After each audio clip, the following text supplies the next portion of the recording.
Experts communicate from what they know. Great communicators communicate from what their audience knows.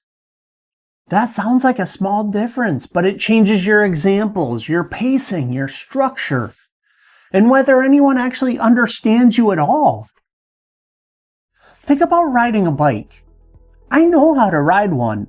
I can get on, I can push off, I can balance, I can pedal, I can steer, slow down and stop without consciously thinking through any of it. My body just knows what to do.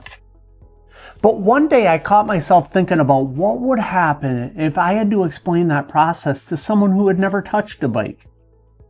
My first instinct would probably be to say, just start pedaling and keep your balance. And to me that sounds like an explanation, because my brain automatically fills in everything that I left out. But the person learning for the first time hears something completely different. Which foot goes on the pedal first? How hard do I push? Where am I supposed to look? What do I do when the bike starts leaning? How do I steer without turning too sharply? When should I use the brake?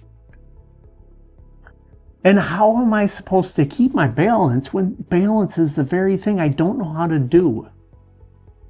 The most difficult parts of their experience have become invisible in mine. And that's exactly what happens when creators teach. The better you become at something, the more your brain compresses it. What once felt like 10 separate decisions now feels like one simple action. You stop seeing the individual steps. Your audience doesn't. And they feel every single missing one. And there's a name for this. It's the curse of knowledge. The curse of knowledge happens when you know something so well, you can no longer easily imagine what it feels like not to know it. Most creators don't confuse people because they're bad teachers. They confuse people because they have forgotten where the confusion was. It's also why beginners can sometimes explain beginner topics better than experts. They may not know as much, but they still remember the questions. They remember which word made no sense. They remember which step felt impossible. They remember where they almost gave up. The expert remembers the answer. The beginner remembers the journey. I learned this lesson in a very different setting. I was working in IT and I was called to help the CEO of a company with his computer. I walked into that situation thinking like an IT person. Find the problem, diagnose the cause, fix the machine, explain what happened. So I started explaining the issue in a language that made sense to me. I was describing the system, the settings, the process, the technical reason something wasn't working. Everything I was saying may have been accurate, but as I was talking, I realized something. I was explaining the problem from my side of the conversation, not his. I understood the system behind the computer, but he needed to understand what the problem meant for him. He didn't need an IT lesson. He needed to know what happened. What was it affecting? Could it be fixed? And what did he need to do next? And those were his questions, but I was answering mine. I was explaining how the technology worked when he needed to understand how the situation affected his work.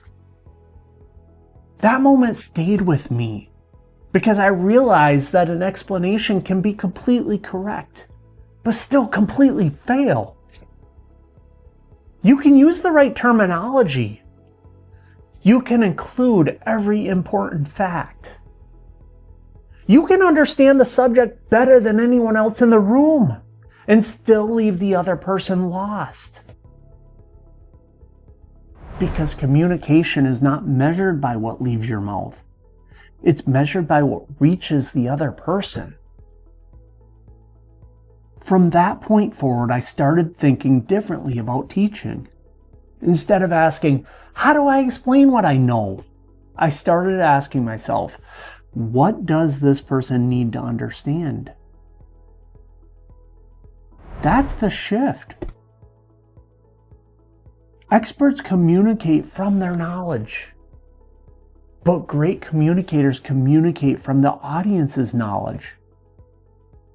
They don't begin with their answer. They begin with the other person's starting point. I call this audience-conscious communication, and it begins with 3 questions. The first question, what does this person already know? Not what they should know, not what you wish they knew. What do they actually understand right at this very moment? The second question, what question are they asking at this exact moment? Because your audience is always carrying a question. The problem is that creators often answer question number 6 while the viewer is still stuck on question number 2. Third, what do they need to understand next? Not everything that they'll eventually need, just the next idea that allows them to keep moving. That's how understanding is built. One clear step at a time. And think about how this shows up in content creation. A creator might say, you need a stronger hook. To an experienced creator, that may feel obvious. But a beginner may be thinking, what exactly counts as the hook? How long should it be? What makes a hook strong? How do I know my hook is weak? Do I need a story? Do I need a shocking statement? Do I need to explain the whole video?